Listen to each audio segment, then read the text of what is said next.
This is the Jack Murphy Podcast. Here's your host, Jack Murphy. Welcome back to the Jack Murphy Podcast. I got to tell you, I got a feeling it's going to be a barn burner today. There are a lot of things going on. I want to jump in first. Let's get the death penalty out of the way.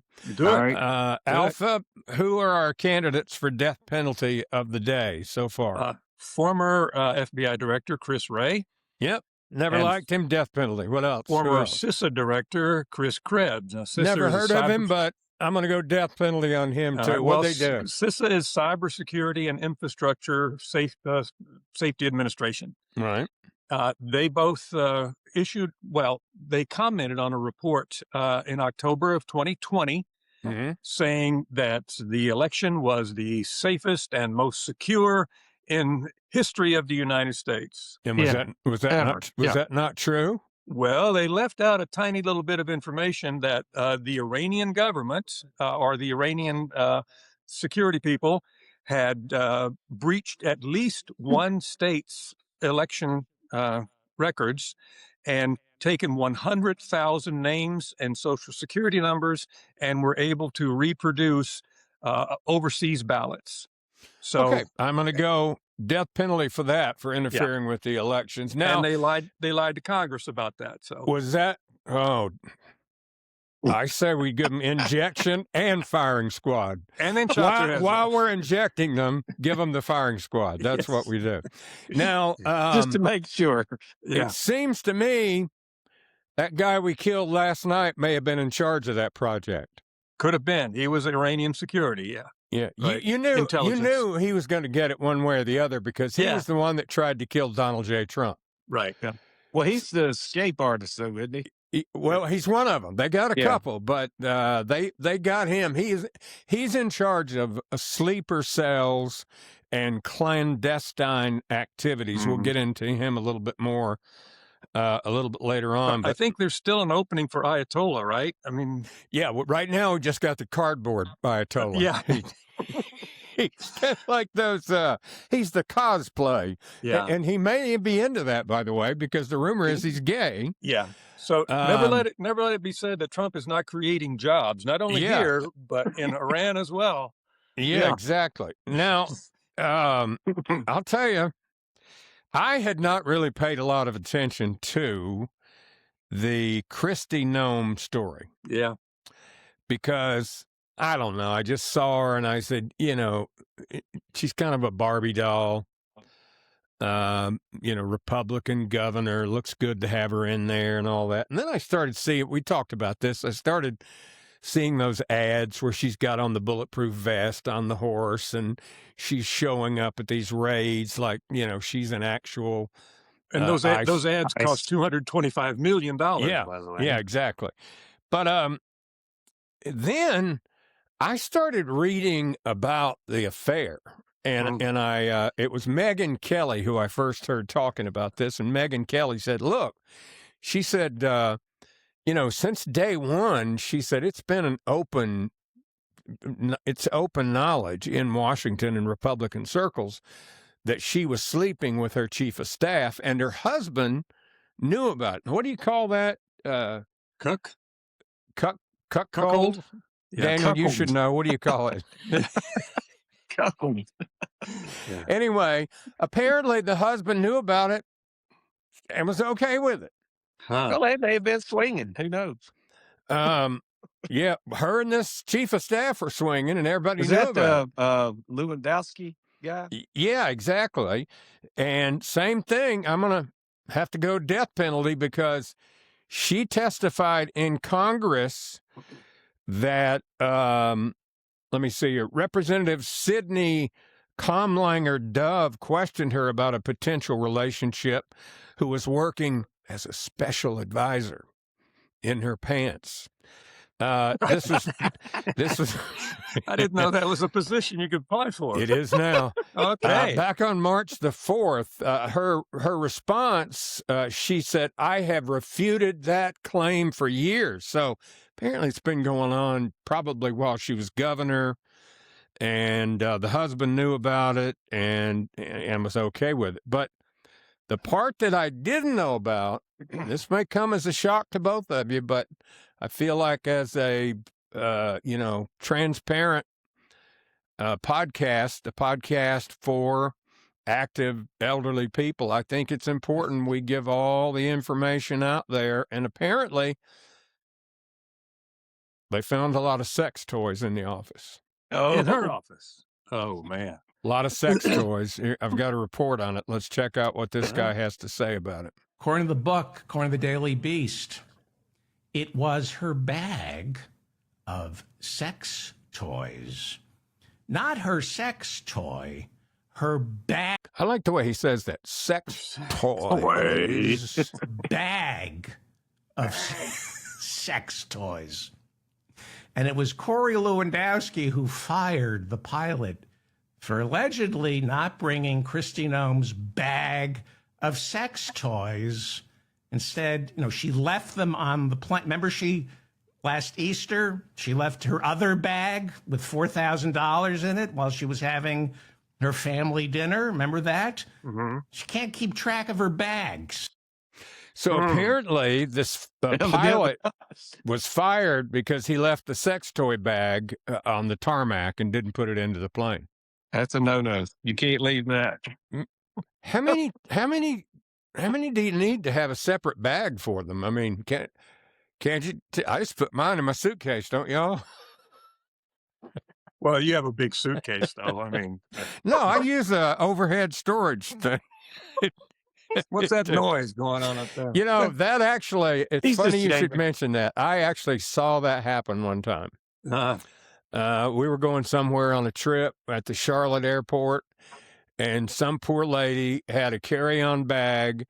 They put it through the X-ray thing, and the vibrator turned on. And I mean, it's a packed line, and they open it up and just... she's sitting there doing this, and the guy was very nice about it. He just said, "I'll let you take care of that," and he closed it up and heard the bag. There could have been a bomb in it. Yeah.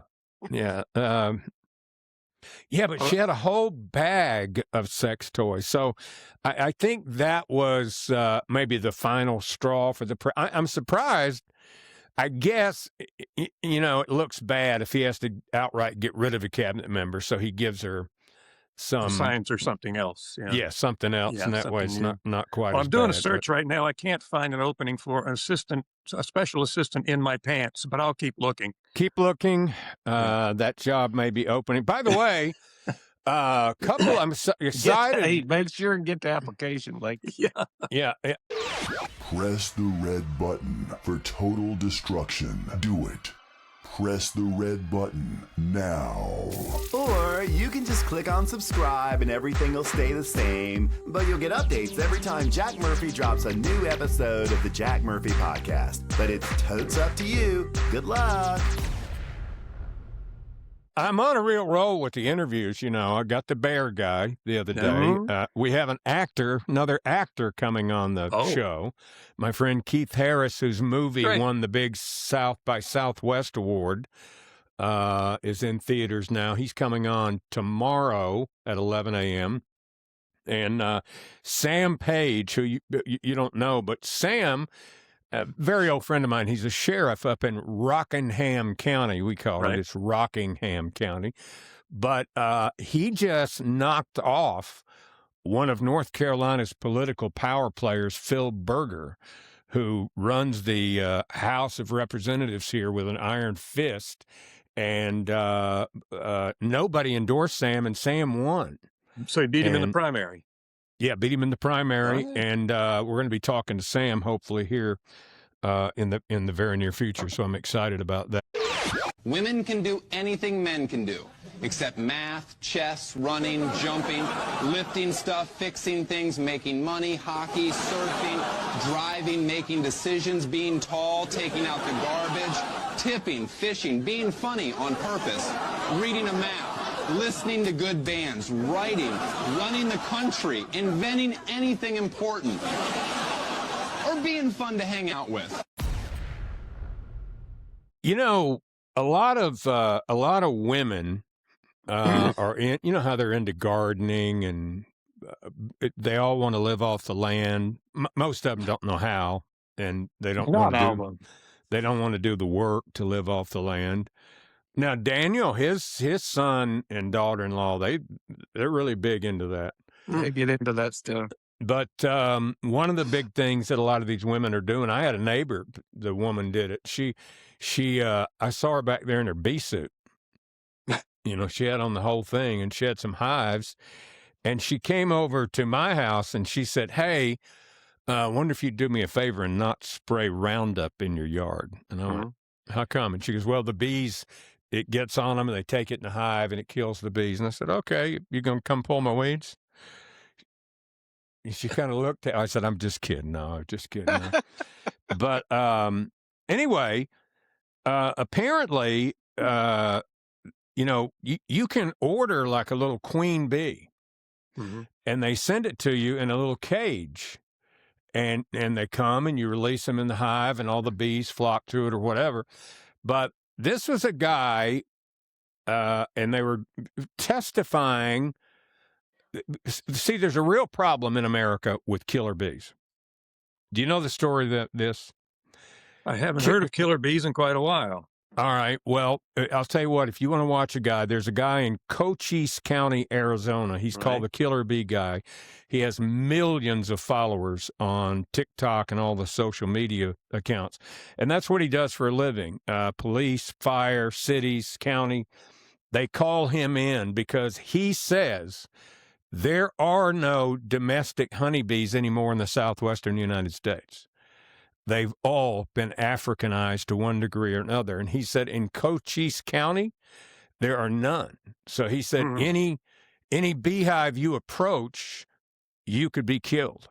And he walks up to them, and you wouldn't believe the videos. They attack him like crazy. And he sprays adhesive in the air. And it gets on their wings, and they fall down.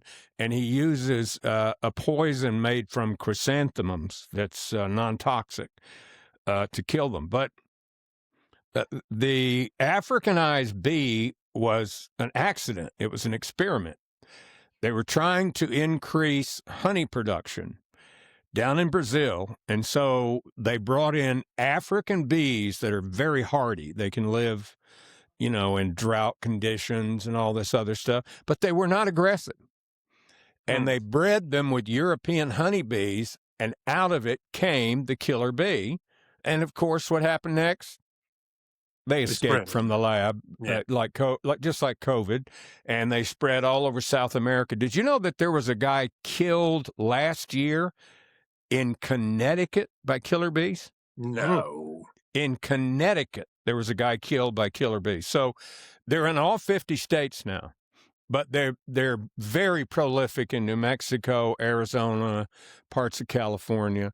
But listen to so naturally, lawmakers are very concerned about what they're doing with bees. But this conversation that these lawmakers were having about these bees is pretty funny. Watch this. How do you get bee semen into the country?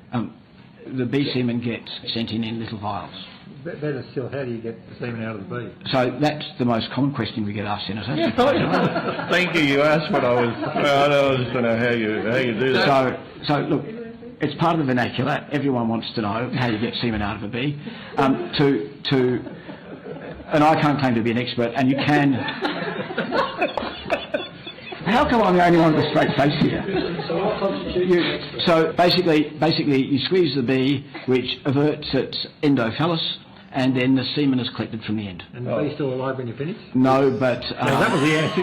No, but get the semen, you've got to kill them. bees also die when they mate naturally. Oh, right. In fact, they explode.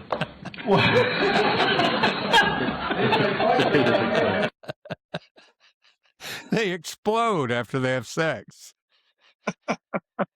Wow. How do you get the semen out of the bee? You squeeze it. You squeeze it. And its endophallus comes out, and you collect this semen right there, and then it dies. It's the end of the line. Who's assigned the job of whacking off a bee, for God's sake? I mean, Well, you know, it's funny. I once interviewed a guy that, this was really funny. It was when I lived in New York. This guy worked at the track, the horse track. And after every race, they take a urine sample from the horse, right? So these horses are trained from the time that they're little colts. They start training them. The trainer whistles and they pee on command. And this guy called in and we said, hey, well, it was a trivia. What do you do? He goes, I collect horse piss. And we went, what? And he goes, yeah, after the race, every horse, we didn't know. We said, you have to collect a urine sample from the horse. And we said, sounds like a dangerous job. He said, what do you do? Just wait around until he goes, oh, no, they're trained to pee on command. You whistle and they pee. And we were making fun. We said, what does your dad do?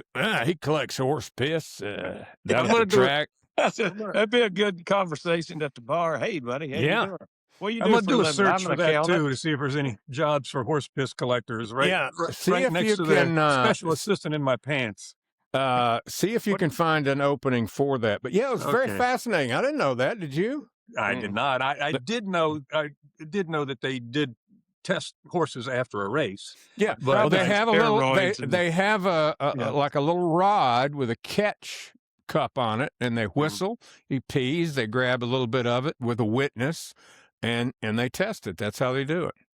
See, folks, you learn something new every single day on this So many podcast. things. So That's many. why you Urine should. collection and semen collection. That's why you should subscribe right now. Smash that subscribe button and like the video. And we've discovered that sex in the insect world can be dangerous because a bee explodes Explode. when he Explode. ejaculates. And if it's a praying mantis, she'll just rip his head off after Yeah, they're done. and we learned about anal glands exploding day before yesterday. So Yeah. something else. Yeah. Spanning the breadth of knowledge. This is a Jack Murphy Podcast mini documentary. In 1973, a nationwide speed limit law was set into effect at 55 miles per hour, down from 70. It was in response to the 1973 oil crisis caused by the Arab oil embargo, a decision by Arab oil-producing countries to stop selling oil to nations that supported Israel during the Yom Kippur War. This caused fuel shortages and skyrocketing gas prices. In response, Congress passed the Emergency Highway Energy Conservation Act, and President Richard Nixon signed it into law on January 2, 1974. It was also referred to as the National Maximum Speed Law, or NMSL. States had to comply or risk losing federal funding. It wasn't until December 8, 1995, when President Bill Clinton took a break from skating on Monica Lewinsky in order to sign the National Highway System Designation Act, thereby returning full authority to set speed limits back to individual U.S. states. This has been a Jack Murphy Podcast mini documentary. Drive safely. Now, back to the Jack Murphy Podcast. All right, we have breaking news from the world of NASCAR. Thank you, Elsa. A NASCAR driver has been suspended indefinitely over comments he made during a recent live stream. Now, if you ask me, this is what NASCAR needs more of, not less of, because NASCAR has become boring. I mean, how many NASCAR drivers can you name? Used to be able to name a bunch of them. Now, I could probably name 20 back in the day. How many can you name today, Daniel? Not many. I mean, You know why? Because none of them do anything exciting other than those Bush assholes. Yeah. Kurt and what's the other one? See, I don't even know their names. I don't either. And none of them have great names like Dick Trickle. You know, Yeah. I mean, Yeah, they all have weird names, but they're just boring. They don't, other than Carl Edwards doing a backflip out of the window when he won, but he's retired now. I saw a story, interview with him on the Dale Jr. podcast not long ago. He just upped and quit and went and bought a boat, like a sailboat, and him and his family are sailing around the world all the time. Wow, that's a bold move. Well, that's kind of money, you make when you're in that business. But anyway, the problem with these NASCAR guys, they're not memorable. They don't wreck each other enough. They don't get out and beat the shit out of each other enough like they used to back in the day. They don't have cigarette lighters in the cars anymore and smoke while they're waiting down on pit road the way Dick Trickle did back in the day. Or Harry Gant, some of those guys. There's a guy by the name of Daniel Dye. He has been suspended indefinitely. He drives the number 10 truck for calling racing. Listen to why they suspended him. He mocked the voice of IndyCar driver David Malukas, calling it his David Malukas gay voice. Suspended indefinitely for that? He used the word gay. It's the dumbest thing I've ever heard. By the way, So now has he issued an apology? They forced him to do that? Well, I haven't read the rest of the story. Let me get there. It says here, McCullough appeared to be dating former beauty pageant contestant Camilla Jerkis. I like that name. Bee whacker. I'd like to apply for that job as well. Yes. I like that Jerkis job. Who you dating? Camilla Jerkis. Following news of his suspension, Dye posted a statement in which he apologized to Malukas. He said, I chose my words poorly. I should not have said that. I was just making a joke. That's all. I don't know. One more time, Listen, it's death penalty. I don't know either one of the guys at all. I'm just saying, all he said was his gay voice. That's guy talk, right? Yeah. Like it's something we say to each other all the time. Maybe his voice was fabulous. Yeah, that's just guy talk. And look, that's the problem with America. The problem with the world today is we're trying to take masculinity out of the man. They've been trying it for I don't know how long. And we're not going for it. Now, some of these younger whippersnappers might, but us old guys, we're not going for it. And we're not being homophobes. It's just we're being guys. It's just stupid. We're just being stupid. That's all. He said he chose his words poorly, and I understand. You're a NASCAR guy. I don't expect for you to choose your words really well. The only thing you need to know is gas pedal, brake, gear shift, steering wheel, tires, maybe loose or tight. Those are the only words I expect you to know. Now, you see, if you take if you've always taken masculinity out, you wouldn't have John Wayne, who said, yeah, I'm here to kick ass and drink with, whoa. Alpha. He okay? He fell over during his John Wayne impersonation. You haven't had another stroke. Holy shit. You didn't have another stroke, have you, Alpha? You okay? No. Okay, well, let me get back here. All right. You want to start over with your John Wayne impersonation? He said, I'm here to kick ass and drink whiskey. Now, suppose that had been, I'm here to kick ass and drink whiskey. That just wouldn't have landed the same. Exactly. Anyway, now, here's the other part. One more reason I hate NASCAR. NASCAR said Dye has to complete sensitivity training. Oh, boy. Before he can return. Yeah, have you ever, I have had to voice a few of those where I auditioned and got the part. The worst one I ever did was for it was in California. And this thing was about 20,000 words. And it took me several days to do it. And so it would be, welcome to On-the-Job Sensitivity Training. This training has been developed by the California Department of blah, blah. It's about 18 different, no telling how many millions it cost for them to do it, right? And it would have all these scenarios, right? At work, it said, here are some things you should not say at work. Say, imagine you've just entered the break room and Bill and Tom are talking, and Tom has his arm around Bill. Would it be appropriate to say, hey, are you guys dating? It would have a bunch of examples, and it would be obvious the one, you wouldn't say. But it was 20,000 words of that dribble is what I had to read. Now, I did get paid very well to do it, but that's what sensitivity training is. It's I had to do it at the bank. oh, I'm sure you did. Yeah, banks, I anything. declined it, and I told my boss I wasn't going to do it, and he's like, "Well, don't do it." Anything connected with the federal government or whatever you're going to have. Military has it. Any type thing. By the way, this Dye guy was previously suspended back in 2022 when he was in the ARCA series. Now, see, I like this about him.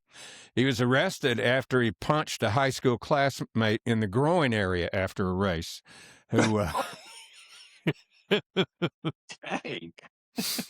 The 22. He went for the kill. Yeah.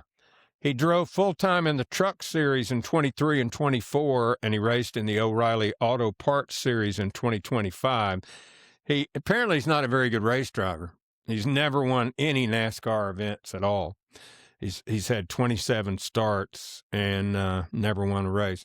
But so he's in the truck division, right? Yeah, right now he is. But he will kick in the nuts. And yeah, that's kind of like being Shemp in the Three Stooges. I mean, it is. Although, it's funny, all those NASCAR divisions have their own set of fans. Like that truck series, it's all those rednecks that drive those little loud pickup trucks. Those are the guys that are the fans of that. And the ones that drive the the Toyota Supras and stuff, they're into the whatever that next class is, and then the hot rodders are in the one above that. But a lot of those truck drivers end up racing NASCAR. Yeah, that's how they get them started. They start them in the trucks, and they move to the sprint cars, and then they finally make it into a cup car. That driver, Stacy Compton from Alta Vista here, the truck series, and he ended up getting the pole in Daytona one year. So. There are so many drivers from where you live down to South Boston, about Greensboro, that came from that area. Like I remember the first time I went up to Primlin, I went to Stewart and we went by the Wood Brothers racing place. And you wouldn't believe it. Stewart's this tiny, poor town in the mountains up there in Virginia. And they had this $20 million race shop up there, the Wood Brothers. And they finally moved to Charlotte. But, it's fun. Hey, it's me, Ralph, here at the bottom of Lake Wiley. Down here, the only thing that keeps us going is the Jack Murphy Podcast. We watch new episodes on our waterproof iPads. Anyway, remember to like and subscribe so we have something to do down here. Now, back to the Jack Murphy Podcast. All right, we do have some kind of disturbing news today. I don't know if you've seen it yet, but it deals with AI. Apparently, Google's Gemini Pro deep research setting, they've been asking it some questions, and it has accused a lot of major Republican politicians of promoting hate speech and hate ideology, but not any Democrats. Of course. Yeah. That's so convenient. It said here, Hall asked the following: based on your hate speech policies, assess the statements of the current 100 U.S. senators list, their names, party affiliations, and those senators who have made statements that violate your hate speech policy. And the AI chatbot then spit out several Republicans, but not a single Democrat. Funny how that works, isn't it? Yes, it's odd. I say death penalty. That's what I was getting ready to tell you. Ring the bell. Death penalty. I don't know if you heard about this or not, but in Macau, in China, they had to arrest a humanoid robot. For what? Apparently, he was trying to pick a fight with a 70-year-old woman. For any reason why? No, just started annoying this woman in the street, and so they had to arrest him. So, I mean, that's the first time that we know of that an actual humanoid robot has been arrested, but it won't be the last. Well, they do just unplug it. That's the death penalty. They cuffed him. Battery out. took him in. Yeah. Acceptable and common behavior years ago can now be sexual harassment. Smells like vagina in here. By the way, we have 2 stories to wrap up. 2, I want to end the show on a funny note today because I've been a little depressed the last 24 hours. But the first one, you may have seen this video before, but for some reason, you know how these things have a life of their own. It popped up on every feed I had this morning. This is a accidental interview. It's a guy who... I forgot why he went into the BBC set, but it was for something totally different.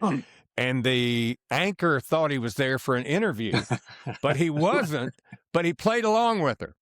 And he did a really good job. Watch this. And the growth of music online. Well, Guy Cuny is the editor of the technology website News Wireless. Now, did you... Hey, wait a minute. Did you see the look on his face? Wait. He goes... And the growth of music online. Well, Guy Cuny is the editor of the technology website News Wireless. Hello, good morning to you. Good morning. Were you surprised by this verdict today? I'm very surprised to see this verdict to come on me, because I was not expecting that. When I came, they told me something else, and I'm coming. You got an interview, so it's a big surprise anyway. A big surprise. Exactly. Yeah, big surprise. With regards to the cost that's involved, do you think now more people will be downloading online? Actually, if you can go everywhere, you're gonna see a lot of people downloading to the internet. And she has no clue that he's the wrong person. He just rolls with it. He's just like giving an opinion. This guy's going, dang, I wasn't expecting this interview. He's just giving an opinion, you know. And the website, everything they want. Yes. But I think it's much better for the development and to improve people what they want and to get on the easy way and so fast the things they're looking for. This does really seem to be the way the music industry is progressing now, that people want to go onto the website and download music. Exactly. You can go everywhere on the cyber cafe and you can check. You can go easy. It's going to be a very easy way for everyone to get something to the internet. Thank you, Cuny. Thanks very much indeed. I think we can now also... No problem. I was happy to be here. I was here to clean under the desk. Happy to give my opinion. So all you have to do is answer the questions and talk like Pepe Le Pew. And yeah, exactly. And you're fine. All right. Finally, I don't know where this came from, but this is purported to be an actual phone call back in the day between Prince Charles and Camilla when they were having an affair. And somebody hung on to these, and they're being released slowly, a few at a time, and they put animation with them, and they're pretty funny to listen to the love talk between these two. Check it out. I can't bear a Sunday night without you. Oh God, I feel up your tank. Yes, you do. I need you several times a week. So do I. I need you all the week, all the time. I think you're going to come back as a penny because... Of course I'll be the 10 packs. Oh my God. That's the worst sexy talk I've ever heard. She said, "You're going to come back as a pair of my knickers." And he said, "No, I want to come back as your Tampax." Tampax. You know, those English, they are known for their romantic talk. I believe I could have thought of something a little better. Yeah. He's no Shakespeare, I'll tell you. Well, she's barely a woman, so the fact that he's turned on at all is amazing. I believe I would have to check to see if she's ever used one. Yeah. Only in Minnesota. That's the only place she uses them. All right. Well, listen, thank you for being part of the Jack Murphy podcast today. If you haven't, go ahead and go down there and smash that subscribe button right away. Tell some friends about the podcast and like the video. And is it cold in Virginia this morning, Daniel? Yep. You know what we had to do? Put sheets over the plants last night outside. and I think we still lost some. So they look like little Klansmen in your yard, then, huh? Yeah, whole tribe. We got a whole camp. They're camping out in my backyard. The Klansmen are. He told us he was from Georgia. I told them they'd camp in the backyard anytime they wanted to. Anyway, you guys have a great day. And Alpha, will you be with us tomorrow? I will. All right. And Keith Harris, who is a friend of mine from Greensboro. He's, like you, a very successful actor. He's got a new movie. It's doing really, really well. We're going to talk with him. We're going to talk with him about that. Now, Daniel, I know you're taking a road trip. Yeah. Williamsburg on a golf trip. So. Won't it be freezing cold there? Yeah. No? It's supposed to warm up starting tomorrow. So. He always said, listen, it can be 28 and an ice storm. And they'll say, it's supposed to warm up. I think we can get 9 in. They'll do it every time.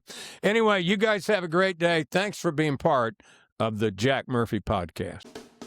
Thanks for watching the Jack Murphy Podcast. Remember to like, subscribe, and ring that bell. Go ahead, ring it. Get alerts when a new episode drops. And tell your friends about the Jack Murphy Podcast. But only the cool friends, please. Tune in next time for another episode of the Jack Murphy Podcast.